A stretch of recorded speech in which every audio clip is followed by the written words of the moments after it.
Welcome, my friends.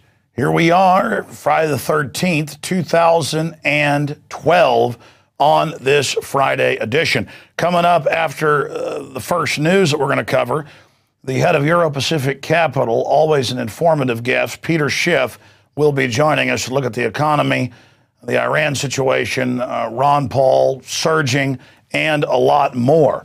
But first, let's look at the situation in the Middle East, namely the Middle East bordering Central Asia and Persia, or Iran. Ex-Israeli intelligence officer says Pearl Harbor-style attack will be pretext for war with Iran. Jerusalem Post article implies U.S. will stage provocation to justify military assault. Former Israeli intelligence officer Avi Perry writes that a surprise Pearl Harbor-style Iranian attack on American warship in the Persian Gulf will provide the pretext for the U.S. to launch all-out warfare against Iran. Continuing with that situation, here is the report out of the Jerusalem Post. The looming war with Iran. You mean the buildings getting blown up, military bases being blown up, missile bases being blown up, scientists being assassinated? It's already going on, and Iran is saying they're going to respond back against Israeli targets. And if they can prove the U.S. is involved, that the U.S. will be targeted, and then we're off the races, and the TSA has a good excuse, I guess, to stick their hands down your pants and set up checkpoints in America. Putin says he's confident Israel will push U.S. into Iran attack. That was quite an announcement that came out in major Russian newspapers today, like Interfax, but got almost no attention here in the United States. It goes on to say, talk about Iran creating an atomic bomb by next week. We have heard for many years, he said, instead of making sure Iran does not develop a nuclear weapon, the United States is attempting to overthrow Iran's leadership using all available means to make the country into a loyal partner. And that is certainly what's going on. Not that I'm saying Putin's some type of saint, but that certainly is the truth of what's going on here. Let's continue now, shifting gears out of the World War III news to Xbox 360. Workers reportedly threaten mass suicide. Another one of the big Foxconn laboratories there in China. And I want to go ahead and read over some of this article here. Xbox 360 workers reportedly threaten mass suicide. A dissident website is reporting 300 employees at a plant in China that makes the Xbox 360 threatened earlier this month to commit mass suicide after being denied promised compensation. The report, an anti-government website, China Jasmine Revolution, via We Want China Times, claims that the protest took place January 2nd at Foxconn plant in China. A tragedy was avoided after the town's mayor got involved and talked the workers off of their threat off the roof. But now the suicide nets have been put back up. This has happened at several Foxconn facilities, including one that makes the iPhone. And if Americans would just pay few dollars more for their iPhones, I've seen the different numbers, these people could have a living wage. But see, everything has to be driven down to the lowest common denominator because this is economic warfare, not just against the Chinese citizens, but against American citizens having our industrial base destroyed. No one can compete with this slave labor. And there's just been massive suicides all across China related to the working 18 hours a day, not being able to sit down, just being absolute robots, breathing all these toxic fumes, just amazing. So we're going to continue to monitor that. Microsoft has rushed in and I guess offered them a few extra pennies so they could actually feed their kids so they won't commit suicide. Here's another report on it. 1 million workers, 90 million iPhones, 17 suicides. Who's to blame? Now, I noticed our media does cover this, and they should cover this. But why not cover the fact that we have 7 times the rate of suicides in returning U.S. military forces than we've ever seen before? There's always a high rate of suicides, but these are off the charts. It's gotten some attention, but very, very little.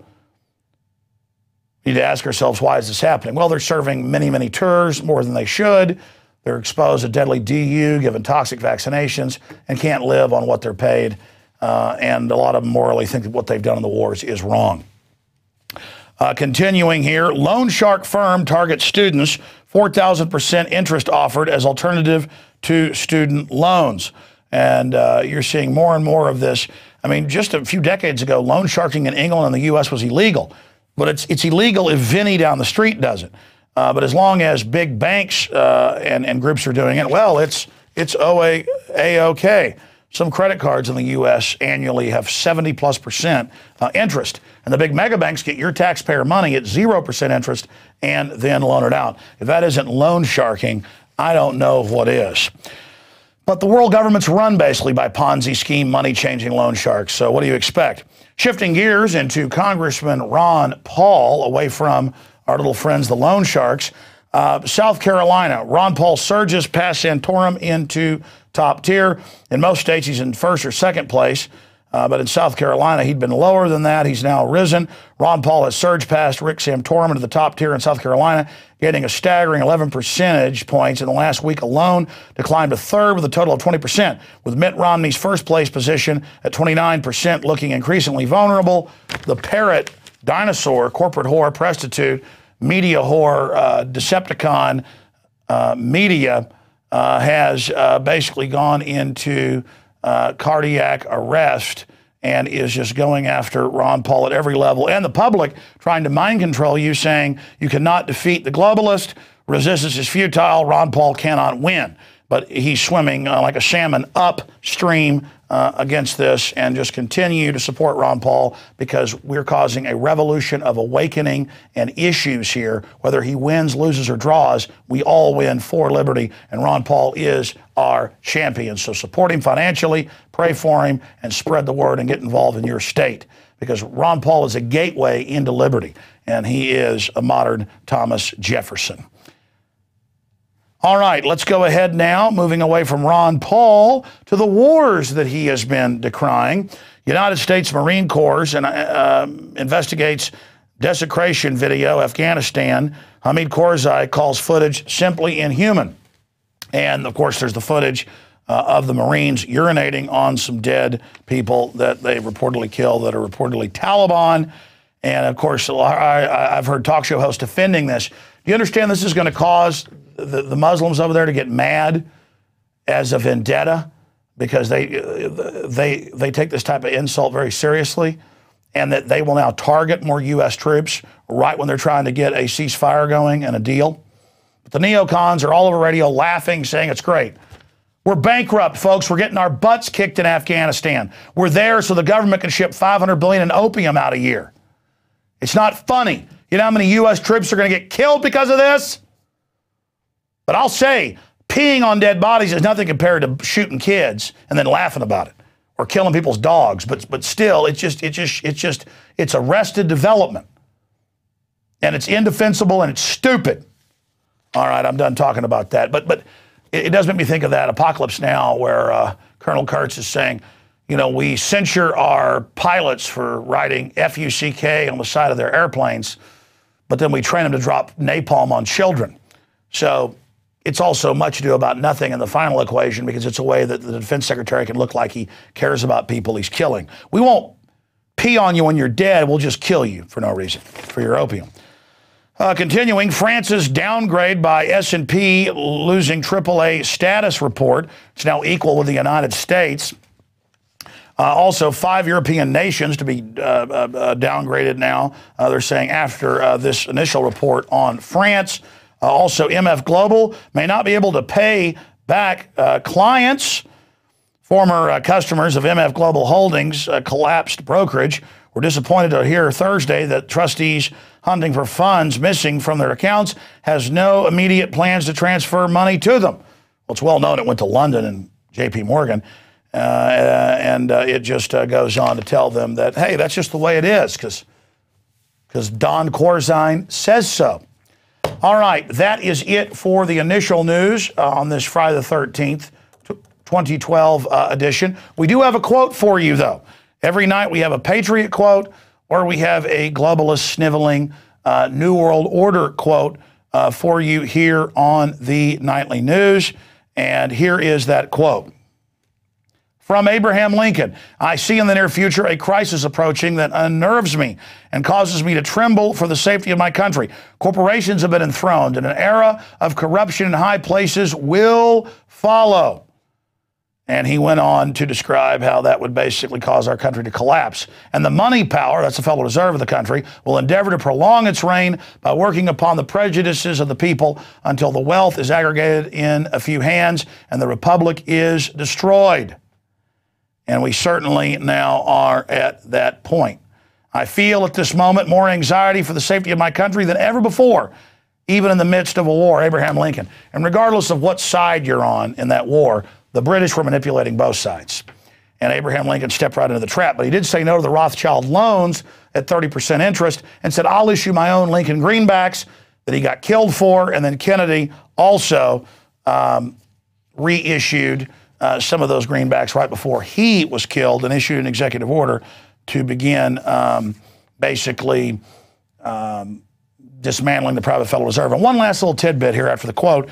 Judge denies lawsuit. Rick Perry, others remain off Virginia Republican primary ballot. It's only Ron Paul and Mitt Romney that meet the requirements. It's only Ron Paul who's a choice, but he's also a serious candidate actually on the ballot. All the others are spoilers to make sure that Ron Paul doesn't win. Sorry, traitors. We won when the first time we started fighting back because resistance is victory. Now, you saw a few nights ago Dana Bash, who won the Skeksis Award for globalist sellout, all part of the corporate media horror, sellout, prostitute, panopticon. You saw her just after Ron Paul. He was forced out of a diner by 150 media. They got in his face, and then she said, a lady's mad at you for not talking to her. And he said, well, she ought to be mad at you for forcing me out. This is a junky question. And you see her just look at him like a wolf looking at a little rabbit it wants to eat. Well, now everywhere she goes, people are getting in her face. And she's another one of these establishment types that thinks that she tells you what to believe. She tells you what to think. And if she says Ron Paul can't win, or if she tells you to get in the ditch and die, you're supposed to crawl over there and slit your throat because Miss Bash is God. Here's the clip. We'll be back with Peter Schiff.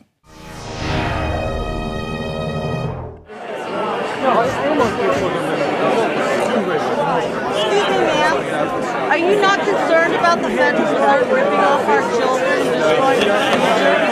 When I'm 22 years old, do you have this kind of debt announced on your scam? I used to be a CNN person. But after what you said, you're worried about Ron Paul being intrigued, but you're not worried about the Federal Reserve ripping off our children. I'm your age. I'm not a kid. Okay? You don't speak like that about my president on CNN. Shame on you. I didn't say that, but thank you. Okay. Hopefully you'll give him a fair shot now. That'd be nice.